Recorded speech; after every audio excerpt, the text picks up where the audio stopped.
여러분, 한 가지 질문을 드릴게요. 사랑의 나이 제한이 있을까요? 25살의 설렘, 35살의 신중함, 그리고 65살의 용기. 어떤 사랑이 가장 위험할까요? 많은 사람들이 말합니다. 황혼의 결혼은 철없는 짓이라고, 자식들 민망하게 만드는 짓이라고, 재산만 뺏기는 어리석은 짓이라고. 그런데 말이죠. 오늘 이 영상을 끝까지 보고 나면 여러분의 생각이 완전히 바뀔 수도 있습니다. 어떤 분은 눈물을 흘렸고, 어떤 분은 수십 년을 후회했고, 어떤 분은 인생에서 가장 용감한 선택을 했습니다. 이건 단순한 노인들의 사랑 이야기가 아닙니다. 이건 우리 모두의 이야기입니다. 지금부터 황혼의 결혼을 선택한 사람들의 진짜 이야기를 시작합니다. 사례 1.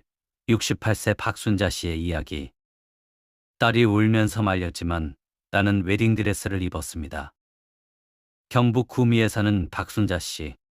올해로 68, 손주가 셋이나 되는 할머니입니다. 22살에 결혼해서 49에 남편을 암으로 떠나보냈습니다. 그 후 19년을 혼자 살았어요. 자식들 뒷바라지하고 손주 돌보고 남은 시간엔 혼자 TV를 봤습니다.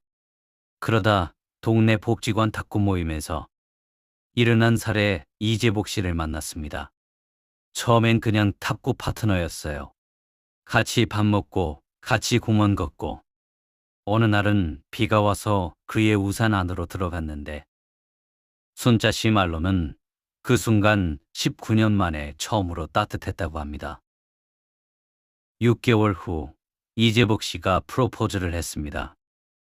조용한 공원 벤치에서 반지 대신 그가 내민 건 두 사람이 처음 탁구 쳤던 날의 사진이었습니다. 순자 씨는 그 자리에서 울었습니다. 기쁨인지 두려움인지 본인도 몰랐다고 했어요. 문제는 가족이었습니다. 큰딸 혜진 씨는 대성통곡을 했습니다. 엄마, 지금 몇 살인지 알아요? 사람들이 뭐라고 하겠어요? 우리 체면은요. 아들은 더 직접적이었습니다. 엄마 재산이 그 남자한테 넘어가는 거잖아요. 아버지가 남긴 집이잖아요. 손자 씨는 그 말을 듣고 사흘을 밥을 못 먹었습니다. 자식들의 반대가 틀린 말이 아니라는 걸 알았거든요. 세상이 어떤 시선으로 볼지도 알았어요. 그런데 어느 새벽 혼자 창문 밖을 보다가 손자 씨는 생각했습니다. 내 남은 인생이 얼마나 될까? 10년, 15년? 그 시간을 또 혼자 보내야 할까? 그날 아침 순자 씨는 딸을 불렀습니다. 그리고 말했습니다. 혜진아, 엄마가 너 낳고 키울 때 내 눈치 봤니? 그냥 사랑해서 키웠잖아. 엄마도 그냥 사랑하고 싶어서 그래. 혜진 씨는 그 자리에서 아무 말도 못했습니다. 박순자 씨는 결혼했습니다. 하객은 20명 남짓한 작은 예식이었지만 순자 씨의 웨딩드레스는 누구보다 빛났습니다. 1년이 지난 지금 두 사람은 매일 아침 같이 산책을 합니다. 혜진 씨는 이제 매주 그 집에 반찬을 갖다 줍니다. 처음엔 새아버지가 어색했지만 지금은 그분이 자기 아이들한테 제일 잘해준다고 했습니다. 이 사례가 우리에게 주는 교훈. 자식을 위해 살아온 시간이 있다면 이제는 자신을 위해 살아도 됩니다. 진짜 용기란 남의 시선을 이기는 것이 아니라 자신의 행복을 허락하는 것입니다. 사례 2. 72세 최병원 씨의 이야기. 3번 이혼한 남자가 황혼의 4번째 결혼을 결심한 이유. 최병원 씨는 스스로를 실패한 남자라고 부릅니다. 26살 첫 번째 결혼, 4년 만에 이혼, 38살 두 번째 결혼, 7년 만에 이혼, 52살 세 번째 결혼, 3년 만에 이혼. 주변 사람들은 말했습니다. 저 사람은 결혼 체질이 아니야. 자기 중심적이라 같이 못 사는 거야. 병훈 씨 본인도 그렇게 생각했습니다. 그래서 예순 이후엔 혼자 살기로 마음먹었습니다. 작은 원룸, 편의점 도시락, 유튜브. 그게 그의 일상이었습니다. 그러다 69살 되던 해 병원 검진에서 전립선암 초기 진단을 받았습니다. 수술은 성공적이었습니다. 하지만 그 수술대 위에서 병훈 씨는 처음으로 진짜 두려움을 느꼈습니다. 이렇게 혼자 죽을 수도 있겠구나. 수술 후 회복실에서 눈을 떴을 때 옆에 아무도 없었습니다. 핸드폰엔 아들에게 보낸 문자 한 통만 있었고 답장은 다음날 왔습니다. 그날 이후 병훈 씨는 달라졌습니다. 병원 재활 프로그램에서 윤정희 씨를 만났습니다. 66살, 남편과 사별하고 심장 수술을 받은 분이었습니다. 처음엔 그냥 옆 침대 환자였습니다. 그런데 퇴원 날 윤정희 씨가 혼자 짐을 싸는 걸 보고 병훈 씨가 손을 내밀었습니다. 제가 도와드릴게요. 그게 시작이었습니다. 병훈 씨는 이번엔 달랐습니다. 처음으로 자기가 뭘 잘못했는지 알았거든요. 3번의 결혼 실패 동안 그는 늘 받으려고만 했습니다. 인정, 존중, 편안함. 하지만 윤정희 씨 앞에선 처음으로 주고 싶다는 생각이 들었습니다. 1년간의 교제 끝에 병훈 씨가 말했습니다. 나는 3번 실패한 남자요. 근데 이번엔 내가 잘할 수 있을 것 같소. 윤정희 씨는 웃으며 대답했습니다. 저도 완벽하지 않아요. 그냥 같이 밥 먹고 싶어요, 매일. 두 사람은 72살과 68살에 혼인신고를 했습니다. 지금 병훈 씨는 매일 아침 아내의 약을 챙깁니다. 아내는 남편이 좋아하는 북어국을 끓입니다. 화려하지 않지만 그게 지금까지 그의 인생에서 가장 행복한 아침이라고 했습니다. 이 사례가 우리에게 주는 교훈. 실패는 끝이 아닙니다. 늦게라도 자신의 잘못을 알고 변할 수 있는 사람은 다시 사랑받을 자격이 있습니다. 사랑은 완벽한 사람이 하는 게 아니라 용기 있는 사람이 하는 겁니다. 사례 3. 65세 김미숙 씨의 이야기. 돈 때문에 결혼하려 한다는 오해, 그리고 5년의 법정 싸움. 어떤 화문의 사람은 법정에서 싸워야 했습니다. 김미숙 씨, 65, 30년 경력의 초등학교 교사 출신. 은퇴 후 복지관 한글 강사로 봉사하던 중 73살의 사업가 고 한동수 씨를 만났습니다. 두 사람은 3년을 교제했고 주변 모두가 보기에도 서로를 아끼는 게 분명했습니다. 그런데 한동수 씨의 자녀들이 문제였습니다. 아들 셋, 딸 하나, 모두 아버지의 재산이 저 여자에게 넘어갈까봐 두려워했습니다. 처음엔 회유였습니다. 선생님, 저희 아버지가 인지 능력이 좀 흐려지셔서요. 선생님을 진심으로 좋아하시는 게 맞지만 결혼은 좀 나중에 생각하시면 어떨까요? 그 다음엔 압박이었습니다. 혼인신고하시면 저희가 법적으로 대응할 수밖에 없습니다. 그리고 결국 두 사람이 혼인신고를 한 직후 자녀들은 아버지의 의사능력 부재를 주장하며 혼인 무효 소송을 제기했습니다. 미숙 씨는 5년간 법정을 드나들었습니다. 그 사이 한동수 씨는 세상을 떠났습니다. 미숙 씨는 장례식장에도 가지 못했습니다. 자녀들이 막았거든요. 그러나 법원의 최종 판결은 미숙 씨의 손을 들어줬습니다. 두 사람이 교제 기간 동안 주고받은 편지들, 함께 찍은 수백 장의 사진, 한동수 씨 담당 의사의 진술, 복지관 관장의 증언, 모든 것이 한동수 씨의 진심을 증명했습니다. 판결문이 낭독되던 날 미숙 씨는 울지 않았습니다. 법정 문을 나서며 그냥 하늘을 봤습니다. 당신 이겼어요. 그녀가 혼자 중얼거렸습니다. 이 사례가 우리에게 주는 교훈.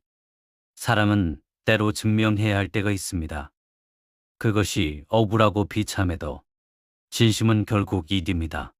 그리고 우리는 화몬의 사랑 앞에서 더 이상 재산과 감정을 분리해서 볼 수 없습니다. 노인도 사랑받을 권리가 있습니다.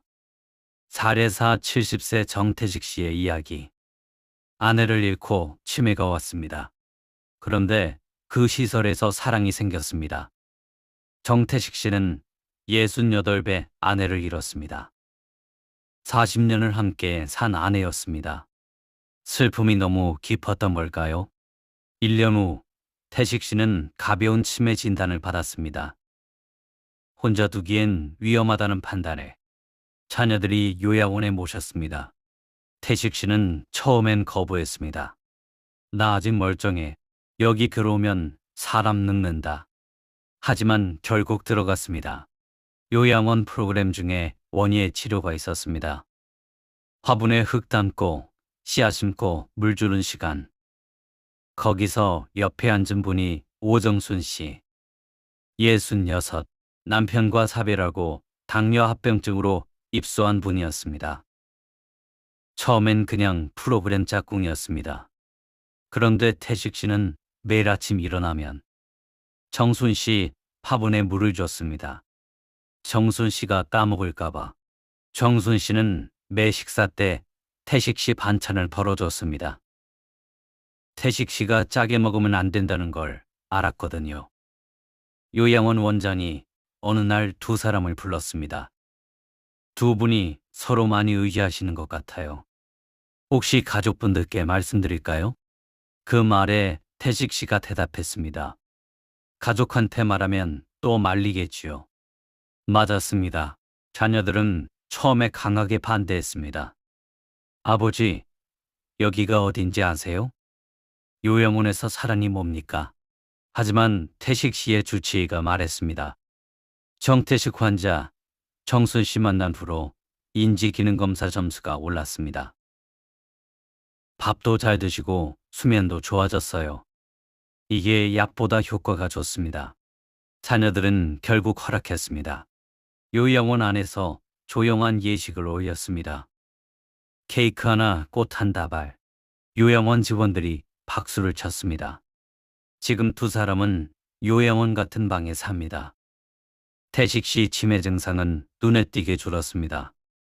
정순 씨 혈당 수치도 안정됐습니다. 의사들은 이걸 사랑의 치료 효과라고 부릅니다. 이 사례가 우리에게 주는 교훈. 사람은 어떤 환경에서도 사랑을 찾습니다. 그리고 그 사랑은 어떤 약보다 강할 수 있습니다. 나이가 들수록 함께할 사람이 필요한 건 나약함이 아니라 인간의 본능입니다. 사례 5.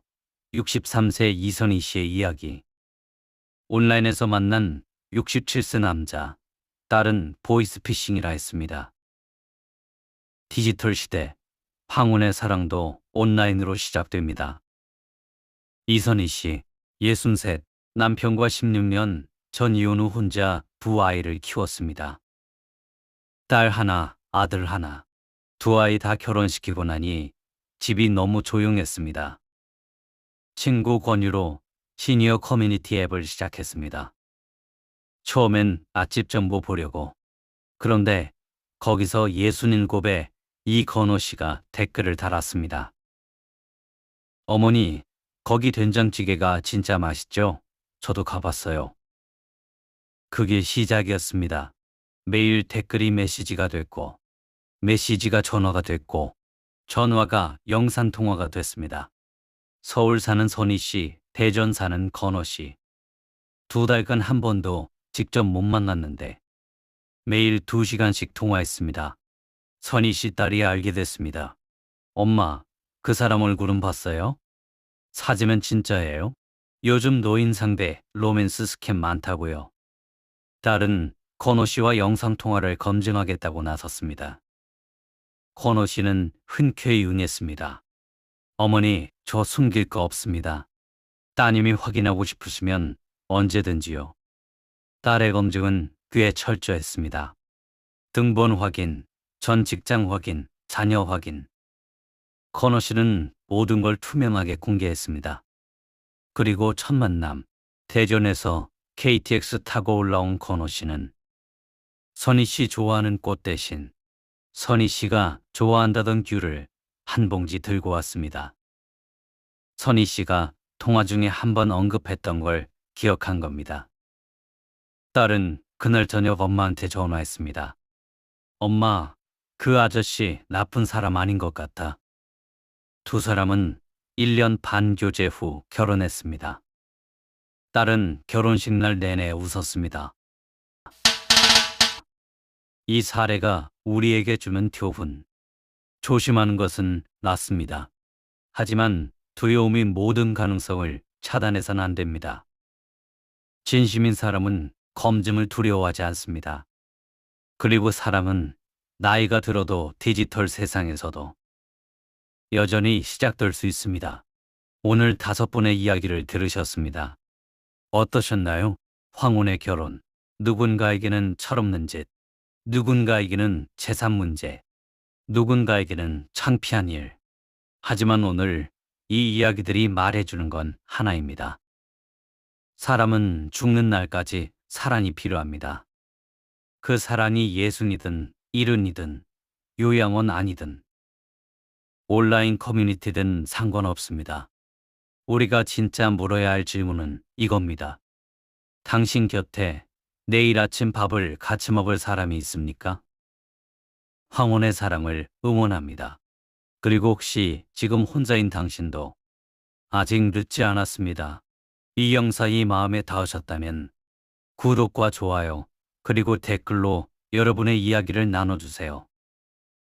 당신은 황혼의 사랑 어떻게 생각하시나요?